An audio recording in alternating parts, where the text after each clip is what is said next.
In the age of globalization, nobody should come with the unintelligent explanation that, okay, what are they even looking for in Sudan? These people, they go everywhere. No, we live in the age of globalism.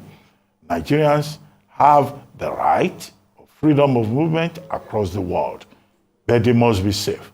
Hi guys, after federal government came out to ask what Nigerians want to do in Sudan, guys, this question has caused a lot of buzz on social media. Nigerians are asking, is it not important for federal government to evacuate their citizens from war zone rather than asking questions on what they want to do in Sudan? Why Nigerians have every right to travel around the globe. Meanwhile, Dr. Rueben has blasted Egypt for maltreating their fellow African country, Nigeria. It is very disappointing that when there is crisis in Africa, African countries fail to come together. African countries fail to help their own. African countries give stringent conditions to their own. And our North African countries are particularly notorious in this regard. Egypt is a member of the African Union. But despite that, while the same Egypt will provide safe passage for other countries, when it comes to Nigeria, Egypt will start raising questions. We'll start talking about stringent conditions. I do not want to go into the details. So the House of Reps, speaking through Honorable Femi Gbajabiamila, is absolutely right to say, look, we have to probe our relationship with Egypt. So I'm surprised that the ambassador of Egypt to Nigeria has not even been summoned to come and offer certain clarifications. We've been told, oh, okay, the president of Nigeria spoke to the president of Egypt, and on account of that, now the evacuation will begin. That evacuation has not started in 24 hours. So what is the reason for that delay? I've seen a video where the director of flight operations of Air Peace, was shown saying that, look, Air Peace was already on the ground since 12 midnight Nigerian time yesterday. But the Nigerians had not yet arrived at the Aswan airport from which they were supposed to be airlifted. And the director of flight operations was saying, well, we have a 777 aircraft here that can take 274 persons, food provided for over 300 persons, but the Nigerians have not yet arrived. But we are ready as an airline, supporting the Nigerian government, supporting the Nigerian people. So it's important that the various stakeholders tell us what is happening, what is delaying that movement towards the airport of Nigerians that are to be evacuated. Did another tire catch fire? Did the drivers begin another protest? So there are so many dimensions to this story that we find confusing, befuddling, overwhelming.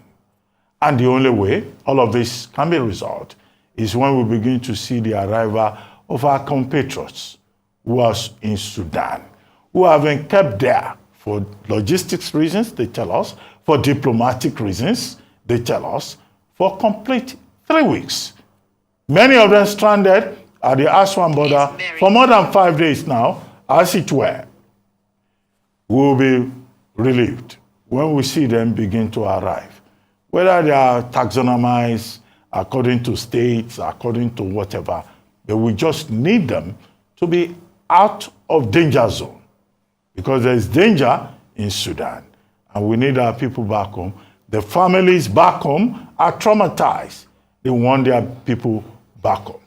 But first, the Nigerian government must play its part. All right, Dr. Abati, piggyback, and using your words, when they arrive, and we pray again this morning they arrive, we'll demand more explanations as regards the taxonomy of incompetence we see in Nigeria today. Because yes, if we're to qualify the level of incompetence we perpetually see, even Carl Linnaeus, the biologist that talked and dealt greatly with taxonomy, his books will be filled if we are to qualify the various nature and taxonomy of incompetence we see. What Honorable Gbajabiamila just did was to ask one question I asked yesterday. How can you have an evacuation without an evacuation guideline? And just to even extend the interministry relationship, you cannot do an evacuation in a war zone without having somebody from the intelligence department. So I would like to even add the intelligence, add the police, add the military, add the Air Force. Because before the decision was reached to take them to Egypt, who cleared the border in advance before they were coming?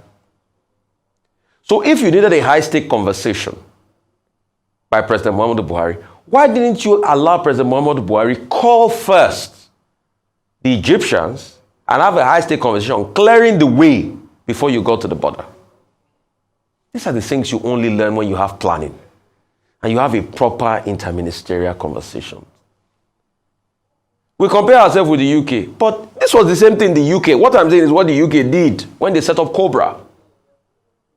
Cobra had to meet before they started the evacuation. Everybody must be involved. Because if everybody was involved, you will not have this overlapping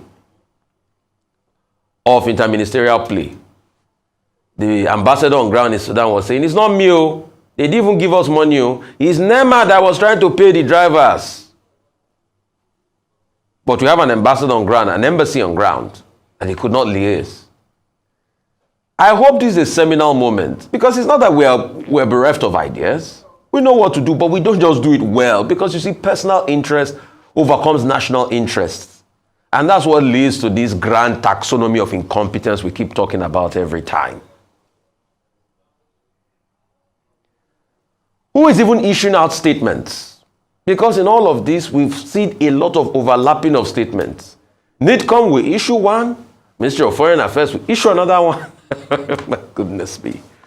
In times like this, there should be a cohesive force. We should have one body that issues statements.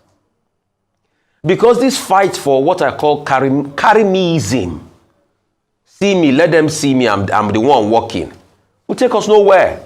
So everybody is doing, see me, carry me, carry-meism. So finance will issue one, NIDCOM will issue one. Let's have a combined effort to be able to ensure that we bring these people back. And speaking of the Ministry of Finance, they issued out a statement yesterday because there was a story making the rounds that some Igbos were not evacuated from Sudan. They said that video was not true, and they had investigated, there was nothing of such, that everybody was carried along because there was a video about discriminating Igbos in the evacuation of Sudan. But the Ministry of Foreign Affairs has kicked against it and said that's not true. They issued a statement as regards that. But I just hope we learn, and I just hope by the end of today, at least we should have some people back home. And I just hope that we are already talking to the families of these Nigerian students, because the trauma they are going through and having to learn and get information on national TV about their loved ones in a war situation is really abominable. It's really sad for them. You know, I'm sure that there's a war going on in their minds as regards that. We pray for the best of Nigeria. God bless Nigeria. We can't wait to have them back home soon. But we need to deal with our inefficiency.